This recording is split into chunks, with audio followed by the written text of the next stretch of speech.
अब आज हाम्रो यहाँबाट यात्रा सुरु हुनु गइरहेको छ। यहाँ फिरिम बजारमा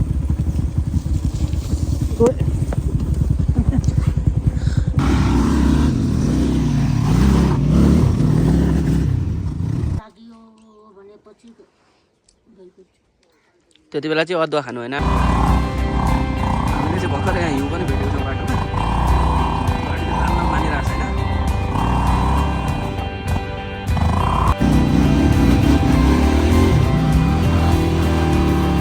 भैँसेमा र बिहानको चाहिँ दृश्य चाहिँ यस्तो छ साथीहरू।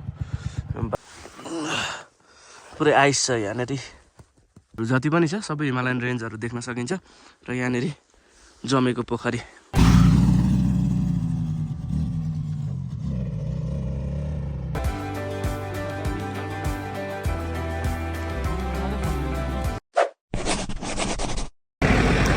अहिले चाहिँ हामी फिरिम बजारमा छौँ र अब आज हाम्रो यहाँबाट यात्रा सुरु हुनु गइरहेको छ। यहाँ फिरिम बजारमा आइसकेपछि चाहिँ अहिले म मेरो पछाडि ट्याक्कै जिल्ला अस्पताल रहेको छ र फालेलुङ हुँदै आज हामी सन्दकपुरसम्मको यात्रामा निस्केको छौँ। र त्यसको लागि चाहिँ तपाईँहरूले लिनुपर्ने रोड भनेको चाहिँ यो बाटो सिधै जानुभयो भने तपाईँहरू ताप्लेजुङ पुग्नुहुन्छ भने ताप्लेजुङको जुन यो मेची राजमार्ग छ यसलाई चाहिँ यो बजारबाट हामीले छोड्नुपर्ने लोकेसनको लागि। र यहाँबाट उता गयो भने मेची राजमार्ग ताप्लेजुङ हुन्छ भने हामी अहिले जान लागेको छौँ यहाँबाट उत्तरतर्फको बाटो।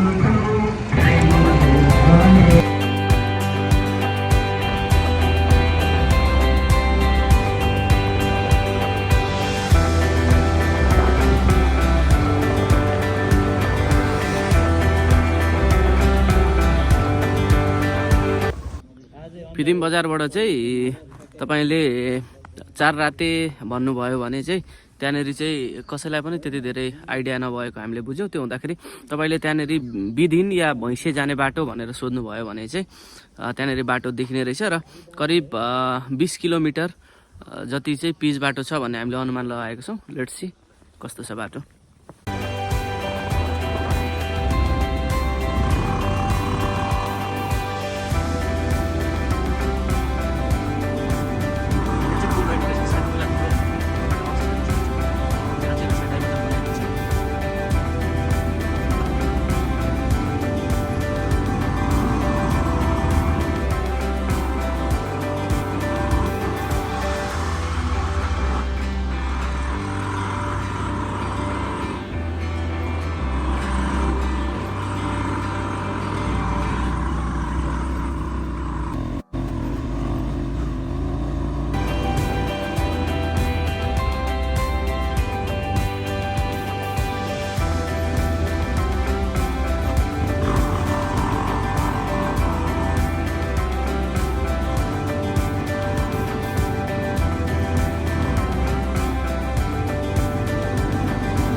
करिब 45 मिनटको हिँडाइ पछि हामी अहिले फिरिम 12मा आइपुगेको छौँ र यहाँबाट चाहिँ अब चिसो चिसो मौसम सुरु भएको छ।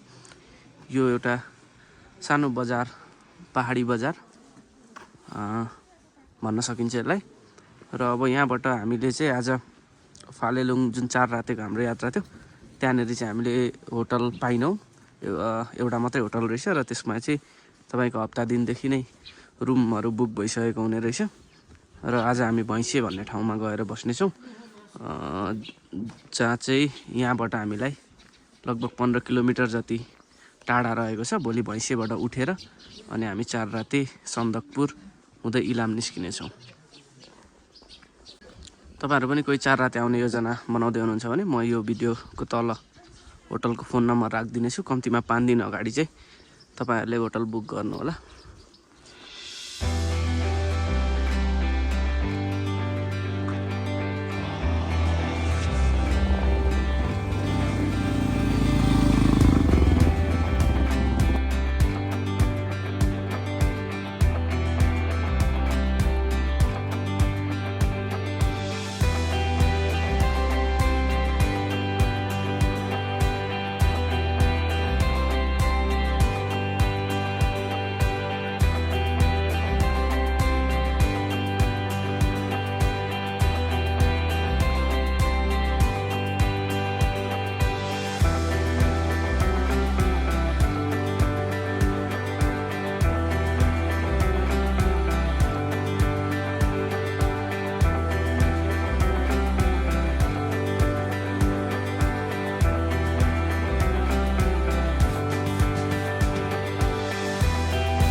यसरी लडे म टोली त है अप्ठ्यारो यो ब्यागले अप्ठ्यारो भयो क्या मलाई मेन कुरो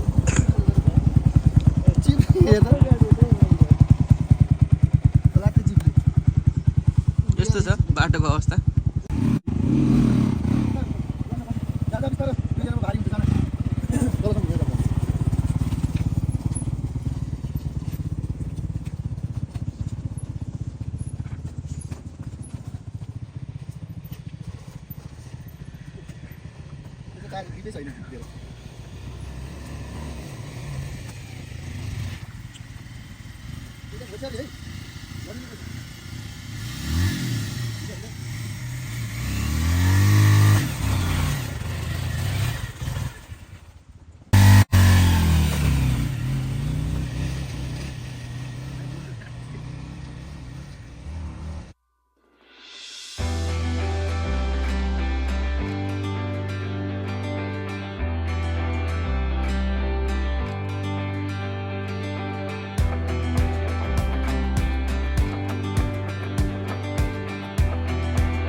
बोलाऊ बोलाऊ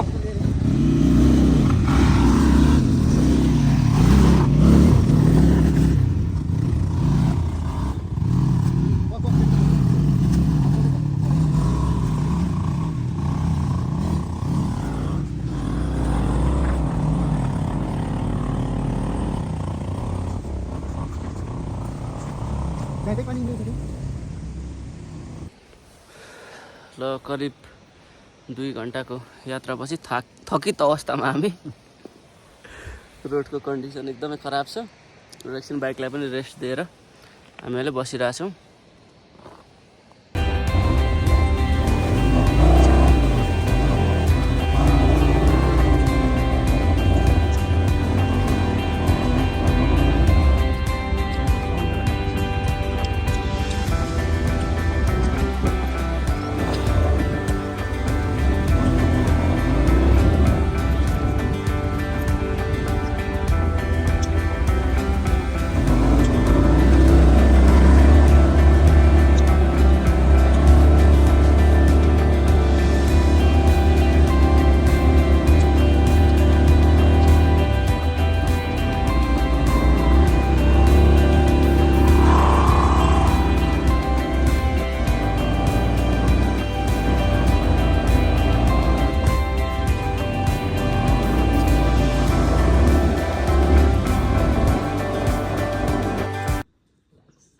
हामी चाहिँ भैँसे भन्ने ठाउँको नजिक आइपुगेको छौँ यहाँनिर बजुले हामीलाई पानी तताएर दिनुभएको छ कति टाइम लाग्छ अरे बजु 1 घन्टा लाग्दैन 1 घन्टा लाग्दैन आधी घन्टा मात्रै लिली निकाल्छ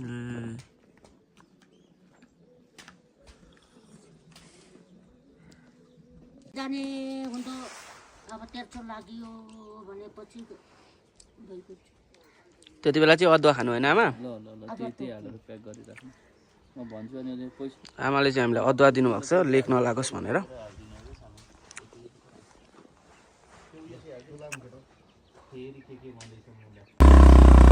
आमासँग अदुवा लिएर अब हामी चाहिँ लागिसकेको छौँ बाटोको अवस्था एकदमै नाजुक छ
जोड ल पछाडि आउन दिन्छ तल कान्छीबाट नि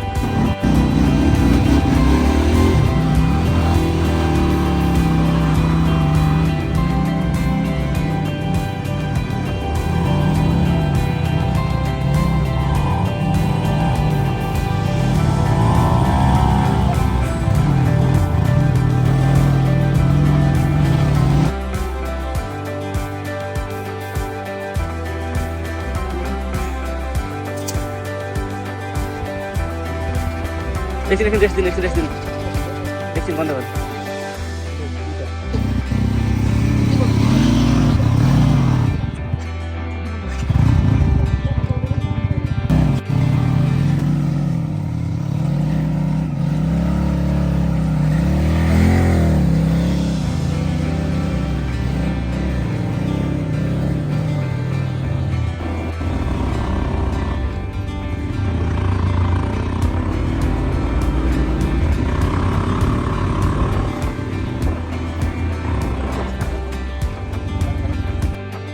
ल यति बेला चाहिँ हामी भैँसे भन्ने ठाउँमा आइपुगेको छौँ एकदमै कठिन यात्रा भए पनि यहाँको दृश्यले चाहिँ मनमोहक छ अब हामी यो अगाडिको होमस्टेमा जाँदैछौँ हामी चाहिँ यहाँनिर होमस्टेमा आइसकेको छौँ यहाँनिर चाहिँ एउटा सानो पसल छ हामी 4 जना मात्रै आमा त्यही त होइन नजानेको बाटो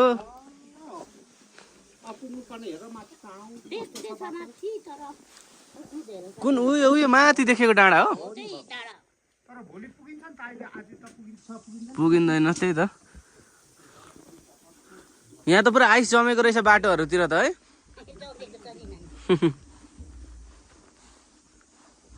एकदमै राम्रो छ अगाडिको भ्यू पनि यहाँको वेदर पनि एकदमै चिसो छ बाटोमा हामीले धेरै ठाउँमा पानी जमेको अवस्थामा फेला पार्यौँ र यहाँनिर चाहिँ एउटा पोखरी पनि रहेछ त्यहाँनिर बस्ने ठाउँ पनि छ मैले एकछिनमा त्यसको भिडियो पनि गर्नेछु यहाँनिर गाईबस्तुहरू पाल्नु भएको छ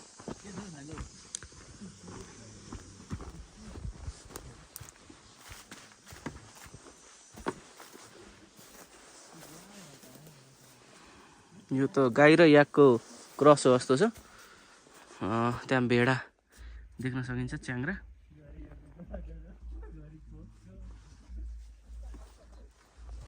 यो होमस्टेमा चाहिँ आज हामी रात बिताउन गइरहेछौँ अगाडिपट्टि हिमालको भ्यू देखिन्छ एकदम चिटिक्क परेको होमस्टे यहाँनिर चाहिँ एउटा पोखरी यहाँ बस्ने चौतारा यहाँ अगाडि चाहिँ भैँसे भन्ने एउटा सानो बस्ती रहेछ यहाँनिर चाहिँ होमस्टेहरू एकदमै निकै नै पाउन सकिने रहेछ यो हामी बस्ने होमस्टे यो पोखरी र अगाडि हिमालको भ्यू एकदमै सुन्दर दृश्य छ यहाँनिर माथि एउटा मोनेस्ट्री पनि रहेछ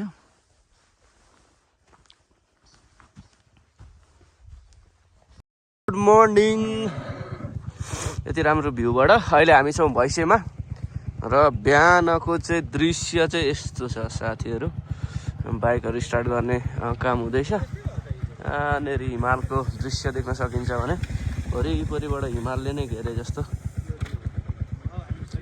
चारैतिर हिमाल छ र यो होमस्टे आज हामी बसेका थियौँ भन्ने छ जताततै यो पानी जमेर आइस जस्तो भएको छ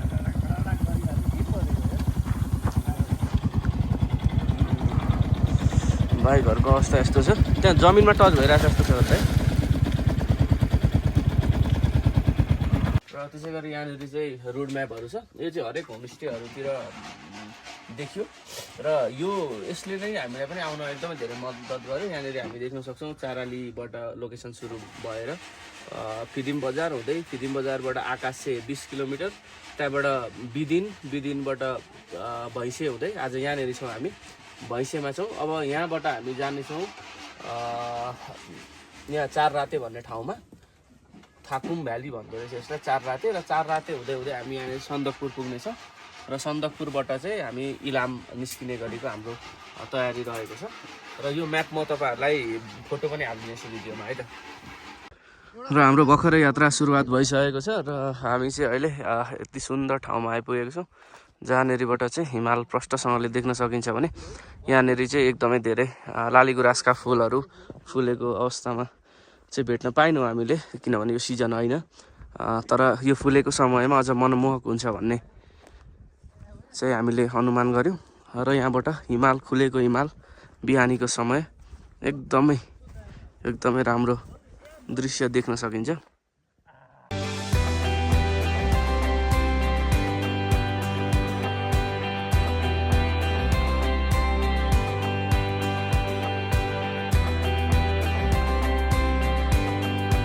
दुःख एउटा ठाउँमा छ, तर यहाँको जुन भ्यू छ नि मनमोहक छ। अहिले हामी एकदमै डाँडामा छौँ, एकदमै डाँडामा, र डाँडाको टपमा चाहिँ यहाँनिर एउटा सानो लेक देख्न सकिन्छ जुन चाहिँ फ्रिजिङ छ।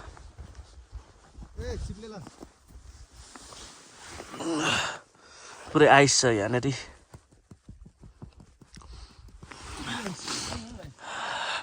र यहाँबाट देखिएको दृश्य वरिपरि हिमालयन रेन्जहरू जति पनि छ सबै हिमालयन रेन्जहरू देख्न सकिन्छ। र यहाँनिर जमेको पोखरी वर्थ इट। जति दुःख भए पनि यात्राको दौरानमा भएको सबै दुःखहरू भुलाउन सक्ने गरेको स्थानहरू देख्न सकिन्छ। र अगाडि चाहिँ यहाँनिर गोठहरूमा याक भयो, अनि त्यस पछाडि च्याङ्गाहरू घोडाहरू पालेको अवस्थामा भेट्न सकिन्छ। बाटोमा चाहिँ जताततै हिउँ देखिन्छ।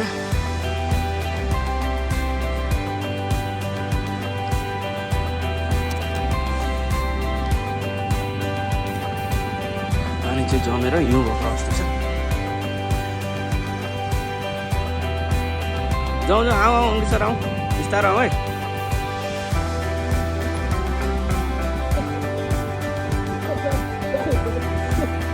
बिस्तारो आरामले खुट्टाले नटे। यहाँनिर आएपछि चाहिँ हामीदेखि बाहेकका पर्यटकहरू पनि देख्यौँ। ट्र्याकर्सहरू सङ्ख्या बाक्लो नै छ।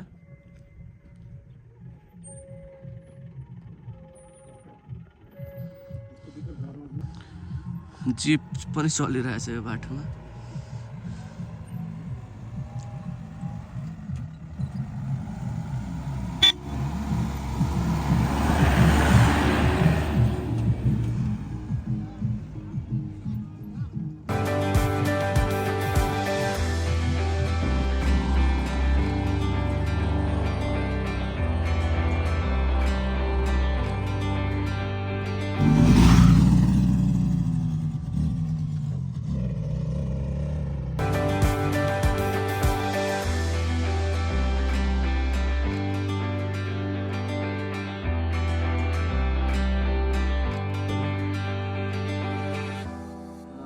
तपाईँले मेरो पछाडि घर देखिरहनु भएको छ। यदि तपाईँले उनको स्वेटर भन्ने मुभी चाहिँ हेर्नु भएको छ भने त्यहाँनिर प्रयोग भएको यो घर हो। र म अहिले जुन लोकेसनमा छु यो लोकेसनलाई चाहिँ भन्छ 4 राते। र 4 रातेमा करिब 2 दिनको यात्रापछि हामी यहाँनिर आइसकेको छौँ। र यसको तपाईँहरूलाई पुरै ब्लग तपाईँले मेरो युट्युब च्यानलमा हेर्न सक्नुहुन्छ। र अहिले हामी चाहिँ 4 घरे आइपुगिसकेको छौँ। यो घर यदि तपाईँले उनको स्वेटर मुभी हेर्नु भएको छ भने चाहिँ त्यहाँनिर प्रयोग भएको घर हो र यो सुटिङ भएको लोकेसन हो। यसलाई चाहिँ 4 घरे भन्छ। यहाँनिर आउने बाटो चाहिँ यस्तो छ। र यहाँनिर इन्डियन नम्बर प्लेटको गाडीहरू पनि देख्न सकिन्छ। यो चाहिँ नेपाल इन्डियाको बोर्डर पनि पर्छ।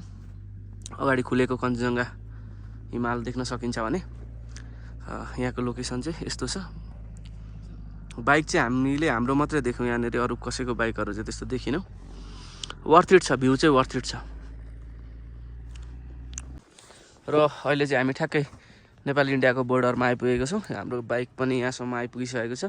यहाँनिर चाहिँ एसएसपीको क्याम्प देख्न सकिन्छ भने यो यतापट्टिको साइड चाहिँ हाम्रो नेपालको साइड हो। र यो हाम्रो पाँचथर जिल्ला पर्यो भने यतापट्टि चाहिँ दार्जिलिङ डिस्ट्रिक्ट पर्यो। र सामान्य छ, त्यस्तो सीमामा त्यस्तो धेरै केही पनि छैन, सामान्य आवजात गर्न सकिने गरेकै अवस्था छ।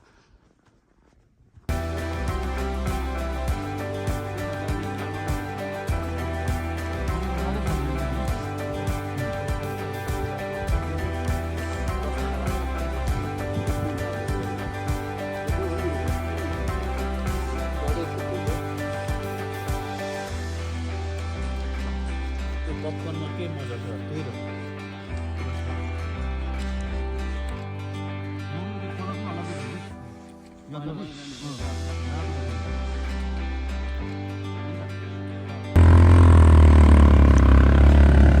अब हामी चाहिँ सन्दकपुरको लागि यात्रामा निस्किसकेको छौँ।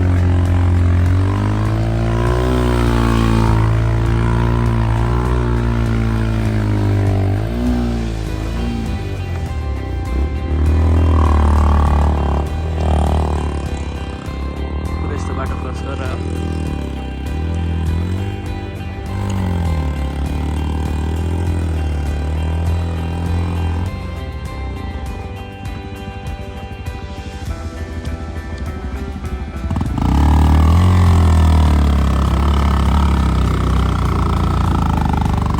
जाँदैन कठिन यात्रा तय गर्दै हामी निरन्तर हिँडिरहेछौँ। अगाडिपट्टि देख्न सकिन्छ हामी अहिले हामी इन्डियाको साइडतिर हिँडिरहेछौँ। कति बेला इन्डिया कति बेला नेपाल हुँदो रहेछ थाहा नै हुँदैन। सायद यो अगाडि जुन देखिरहेको घरहरू यो म स्योर छैन है, तर जहाँसम्म मैले लोकेसन बुझ्दाखेरि त्यही नै हो। बाटो एकदमै खराब, त्यही पनि दुःख सुख हिँड्दैछौँ हामी। गन्तव्यको नजिक छौँ हामी। अघिको दृश्य अघि हामीले जुन डाँडामा अघि हामी थियौँ त्यो डाँडाको दृश्य हो यो। र अहिले हामी त्यो डाँडा पार गरेर यति टाढा आइसकेको छौँ। अब लगभग 400-500 मिटरमा सन्दकपुर हामी पुग्नेछौँ। बाटो यस्तो छ, टु व्हिलरलाई त्यो पनि सानो सिसीको बाइकहरू हुँदा चाहिँ आउन निकै नै कठिन छ। तर 150 सीसीमा सिङ्गल आउने हो भने चाहिँ फेरि त्यस्तो गाह्रो छैन। एटलिस्ट 200 सीसीको बाइक लिएर तपाईँ आउन चाहनुहुन्छ भने डबलै आउँदाखेरि पनि त्यत्रो समस्या छैन। र फाइनल्ली हामी सन्दकपुर आइसकेको छौँ। यो यता देखिरहनु भएको चाहिँ इन्डियापट्टिको साइड हो भने यो यता देख्नु भएको क्याफे 3636 चाहिँ नेपालपट्टिको साइड हो। एकदमै कठिन यात्रा पछाडि हामी आइपुगेको छौँ। यहाँनिर बोर्ड देख्न सकिन्छ सन्दकपू भनेर।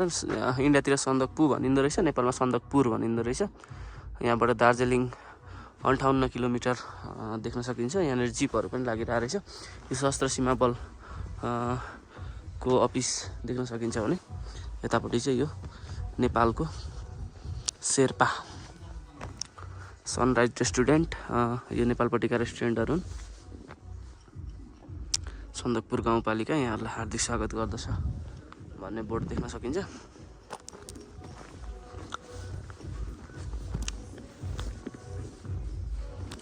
यहाँनिर चाहिँ फेरि नेपाल साइडमा चाहिँ आई लभ सन्दकपुर भनेर लेखेको देख्न सकिन्छ भने इन्डियापट्टिको साइडमा चाहिँ सन्दकपू मात्रै देखिन्छ।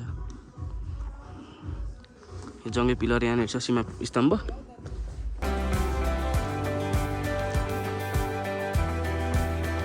र अहिले चाहिँ हामी नेपाल साइडतिरको यो क्याफेमा छिरिसकेको छौँ। यहाँनिर मेन्युहरू पनि बाहिरै राखिएको छ। भेज मोमो तपाईँको 100 रुपियाँ मात्र छ। यतिको ठाउँमा 100 रुपियाँ भेज मोमो पाउनु पनि एकदमै ठुलो कुरो हो। यो इन्टरनल टुर। यहाँ एकदम अचम्मको कुरा चाहिँ के हो भने यो टेलिफोन जुन हामीले प्राय मुभीहरूमा देख्छौँ, यो टेलिफोन अहिलेसम्म रनिङ छ क्या, चलिरहेको छ। यहाँ तपाईँको वाइफाईसँग कनेक्टेड छ। नेपाल टेलिकमको नेट यहाँनिर छ र यो चलिरहेको अवस्थामा छ। खानेकुराको मेन्युहरू पनि छ।